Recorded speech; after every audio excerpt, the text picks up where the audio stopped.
up? It's Cinnamon Shogun here, and over the past couple of days, I have been covering the Cheslie Kryst story, and I think today we will wrap up my coverage of this story because her family has spoken out now, and they seem to be somewhat accepting of this whole story in the sense that they don't necessarily think that there's anything else to this story. They do believe that she did, in fact, end her life. Now, I want to bring you some of her mother's last words because I think that this will do a good job of putting a lot of people at ease. I know a lot of people they're not buying the story behind this. A lot of people are really curious as to what really happened here. They're curious as to why someone like this would do something like this. And I just feel like there's a lot of uncertainty when it comes to this story. There's a lot of people who don't trust the mainstream narrative or the story that's come out that she did this to herself. A lot of people think that there's something else involved. And I've tried to hammer home the fact since the beginning of my coverage of this story that all signs point towards that she did this to herself. But I always try to keep an open mind to the possibilities because you don't just want to write something off from the get-go. You want to give something the proper due diligence of looking into it just to make sure. You know, there's no harm in just making sure that there wasn't something else at play here. But let's take a look at what her mother had to say. I have never known a pain as deep as this. I am forever changed.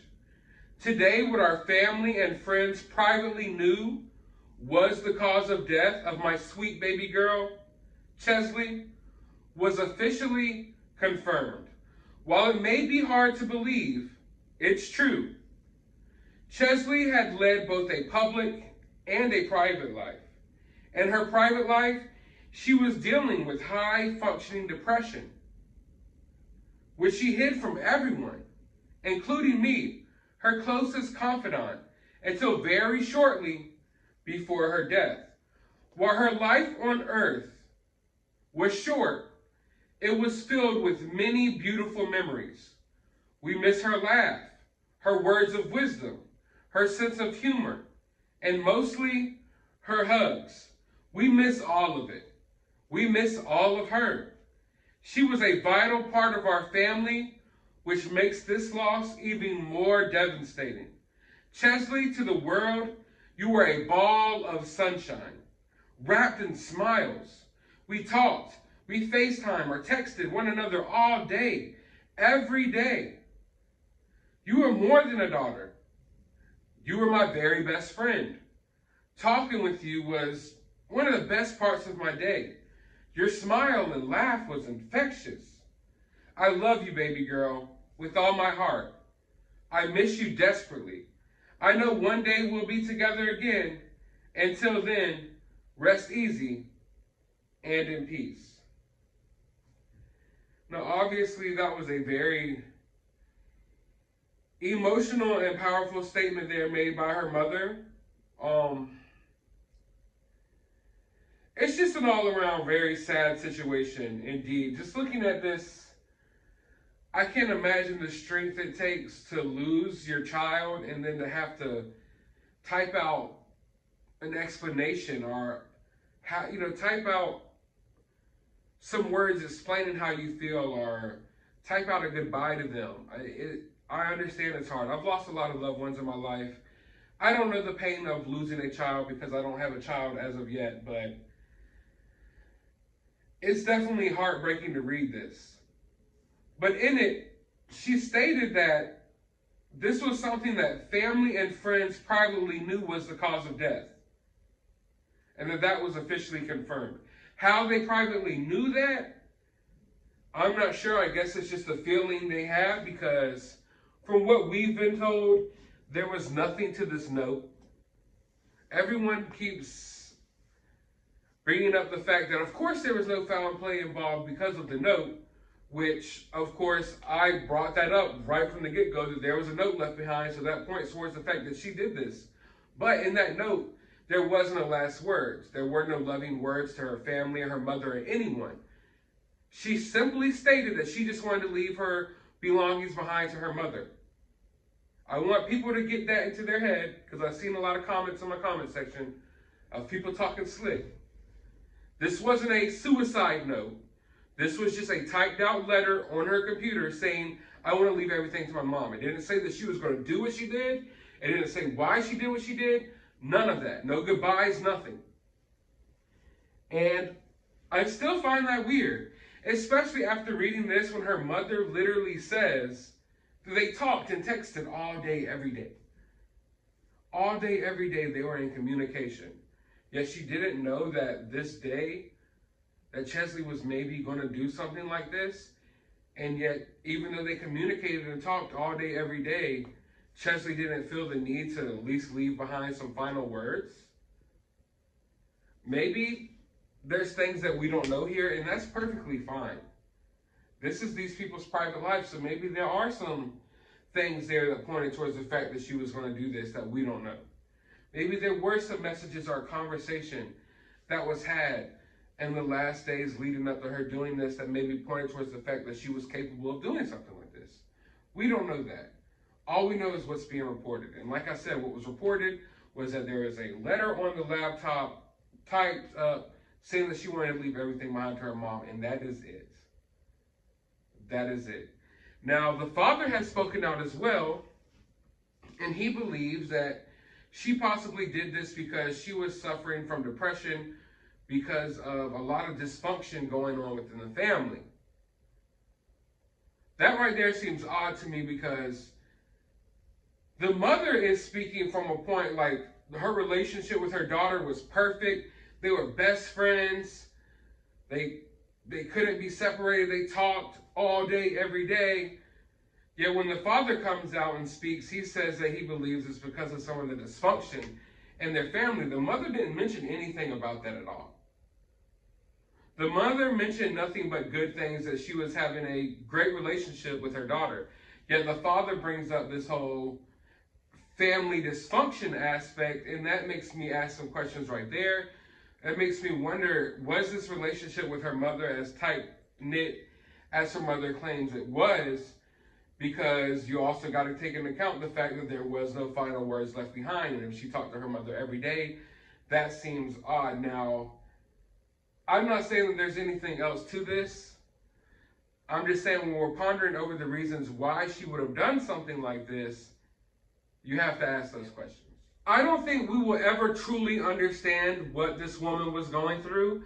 I don't think her own family fully understands what she was going through. We have one side of the family saying that she was depressed because of the dysfunction within the family. We have another side of the family saying that she was their best friend and never told them that she had any issues, until really recently she told them that she was suffering from some type of high-functioning form of depression, but she didn't let them know that she was going to do this, and she didn't leave any last words behind.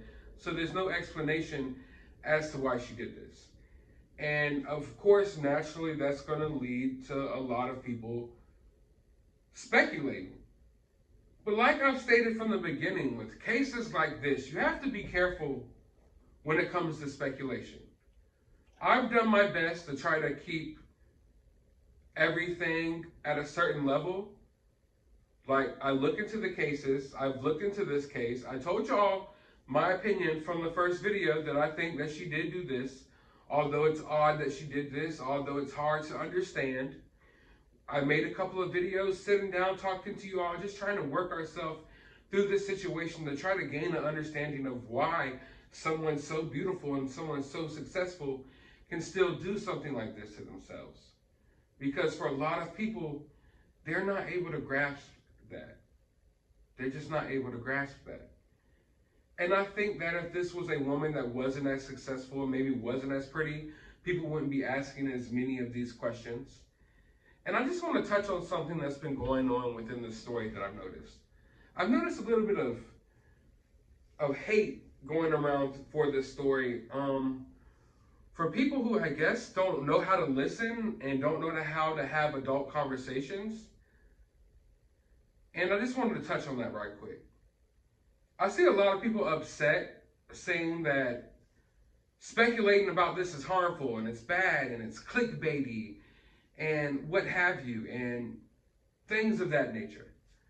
People who are upset that anyone is looking into this case beyond what we were told by law enforcement that she did this to herself. There's people out there that are really extremely upset that anyone's looking into this case any further or anyone's asking any questions. They just want you to accept what has been told and to go on with your life. And I think a lot of them think that maybe people who are looking into this are doing it with malicious intents, when that's not the case. As someone who's been covering cases for a couple of months now, it seems like every time I cover a case, it's always, well, what about these type of people? Why didn't you cover cases about this person or about that person? How come you're covering cases about Gabby Petito, but you're not covering missing persons cases of people of color?